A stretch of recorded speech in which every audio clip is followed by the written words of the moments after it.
तो चलिए स्टूडेंट, यहाँ हम बात करेंगे क्वेश्चन नंबर 10 एक्सरसाइज 5.3 पार्ट 2 की। तो यहाँ पे हमारे पास ए एन गिवन है 9 - 5n और हमें फाइंड आउट करना है कि अगर हमारे पास ए एन 9 - 5n है तो क्या इससे बनने वाली एक सीरीज जो है वो ए पी होगी।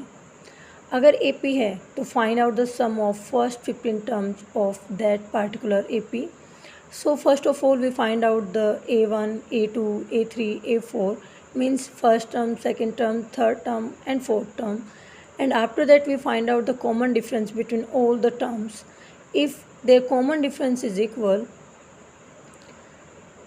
in that case the series made by a n given in this question is an A P. So तो चलिए फाइंड आउट कर लेते हैं हम अपने A1 को. तो जो हमारा A1 है वो हमारा रहेगा 9 - 5 × 1, यानी कि n की जगह पे हमने 1 को पुट किया, फिर हमारा हो गया 9 - 5, ये हमारा हो गया 4 के इक्वल. फिर ऐसे ही हम A2 को फाइंड आउट करेंगे, वो हमारा 9 - 5 × 2, यहाँ पे हमने n की जगह पे 2 को पुट किया तो हमारा हो गया 9 - 10, और यहाँ पे अगर हम इसको सोल्व आउट करते हैं तो वो हमारा होता है -1. ऐसे ही हमने A3 को फाइंड आउट किया, ऐसे हमने A4 को फाइंड आउट किया तो वो हमारा आ गया -6 एंड -11. सो यहाँ पे हमारी जो सीरीज़ है वो आ गई 4 - 1 -6 एंड -11.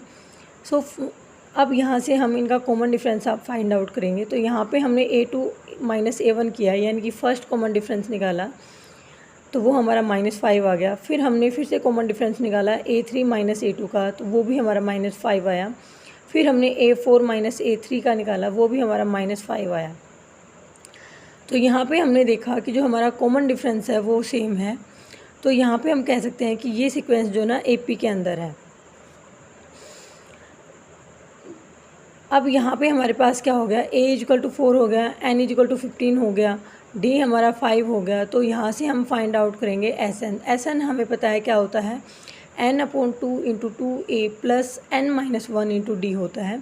तो यहाँ पे हमें बस वैल्यू पुट करनी है. n की वैल्यू हमारी क्या है 15, तो हमने 15 पुट किया, यानी कि S15 जो है वो हमारा हो गया 15/2 इंटू में 2A यानी कि 2 × 4 प्लस 15 - 1 यानी कि n - 1, n की वैल्यू हमने 15 पुट की, -1 इंटू में -5 यानी कि D पुट किया.